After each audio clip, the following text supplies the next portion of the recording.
Hey everyone, it's Sean and welcome to Invest with Fire. In this video, I kind of want to just talk about Bitcoin, you know, and where Bitcoin might possibly go. First of all, Bitcoin, we have reached all-time new highs, and it's just so exciting to see. I kind of just want to record this moment. I know this sounds really cheesy, but man, all-time new highs, huh? Right now we're at $64,643.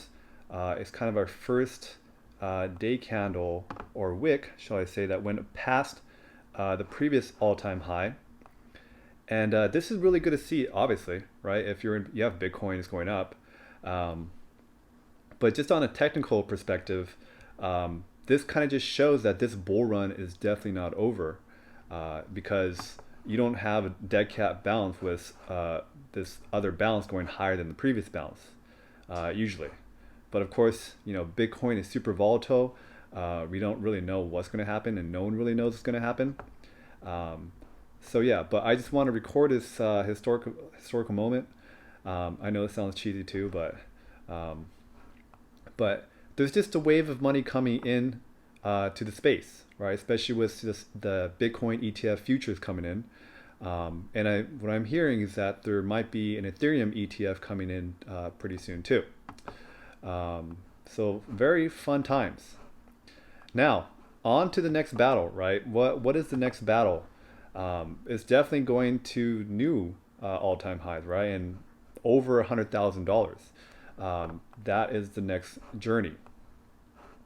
Now, I don't know if you guys ever heard of the Wyckoff Method, but the Wyckoff Method was invented by Wyckoff.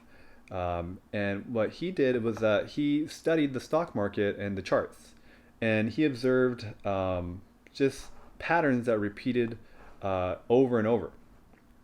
And now, if you believe that kind of, if you believe in that method, I found this kind of interesting. So if we take this previous run up here, right here, where we had a previous all-time high back in April 2021. This was actually a textbook Wyckoff pattern right here, and there's a lot of videos about this that show you this. Now, if you believe in that, and if you just say take this pattern, and if you just overlay it to the current run right here, and look, it almost, let me just expand this right here.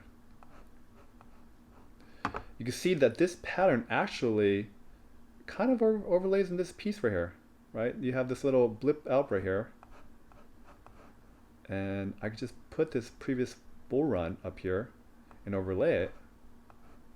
And what do we have here? It has a very nice pattern to it. Obviously, I don't think it's going to play out the same exact way, but we have Bitcoin going up and hitting resistance around $100,000. Isn't that interesting, right? Because there's a lot of talk about Bitcoin, about $100,000 being like a psychological barrier. But everyone thought like other previous limits was going to be a psychological barrier, right? Everyone thought maybe like 40,000 was going to be a barrier, but we just kind of went past it, right? And what's also interesting about this overlaying this Wyckoff pattern onto this current run right here, right? There's also something called the Elliott wave method, where things move up in 5 waves. So if we take a look at this, and you can see this pattern. So it's 1, 2, 3, 4, 5.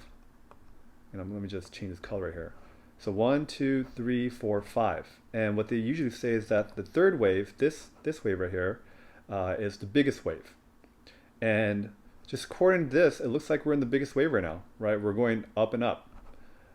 Let's just say, what is this percent increase right here? So if we take from the bottom of this band, 41,000, and go up to 97,099, that's a 140% increase, right? And what's also interesting is that we're hitting that resistance at 100,000, like I mentioned. Also, is that we have a big correction back to this all-time high that we're currently in, around $65,000.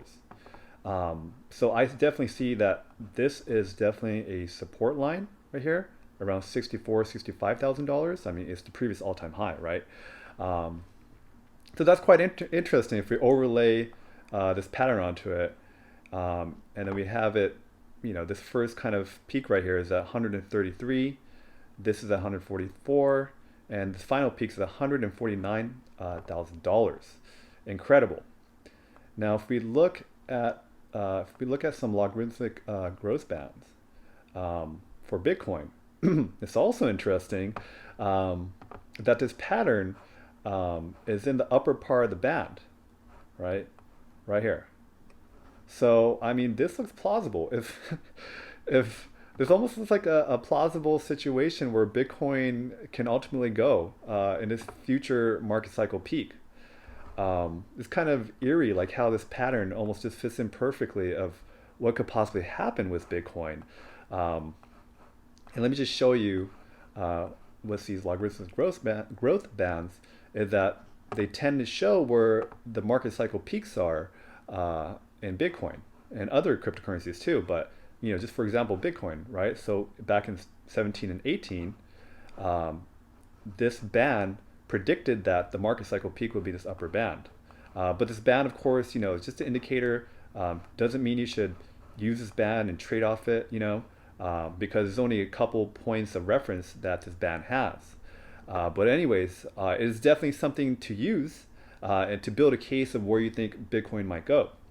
So back in 2013, this reached the upper part of the band also. This peak right here around $1,200.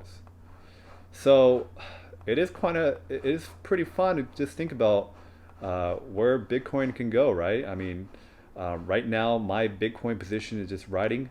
I'm letting it ride. Right now, currently, I'm focusing my buys on Ethereum. I'm also buying Cardano. I think Cardano is definitely undervalued right now, in my opinion, compared to the other altcoins that I'm looking at. And it's great because everyone keeps saying like, oh, why is Cardano not doing anything? Well, come on, people, like Cardano went from $1 to $3, right? And now we have a consolidation period right here where Cardano needs to kind of consolidate and let the market get used to this new price of Cardano.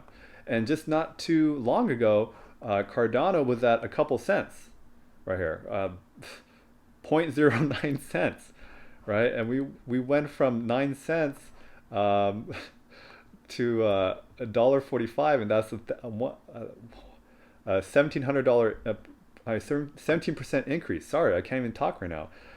And that was over a span of a couple months. So it's incredible. So it's just kind of weird. People are like, why isn't ADA doing anything? Well, I mean, yeah, because it did everything not too long ago. Also buying Polkadot too. Let's see. Polkadot. Well, let's take a look at Ethereum.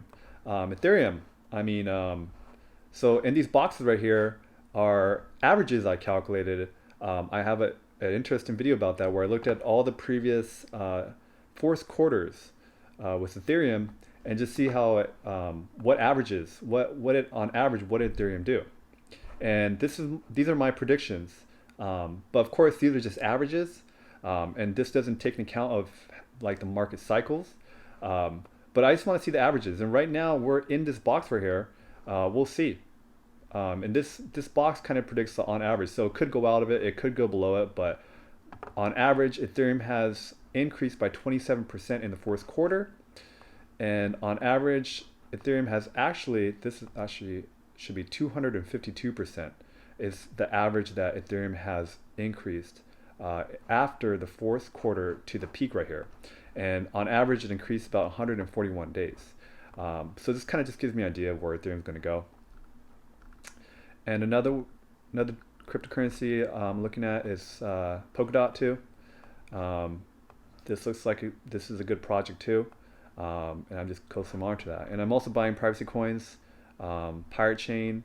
I think Pirate Chain is definitely undervalued right now. And we're holding this line right here. So mainly Pirate Chain and Darrow. Darrow I'm monitoring too. Darrow is getting back to a price range where I'm going to be considering it too. Looks like we're getting to this bull market support band right here, and it might be a good time to buy them. Of course, this is not financial advice.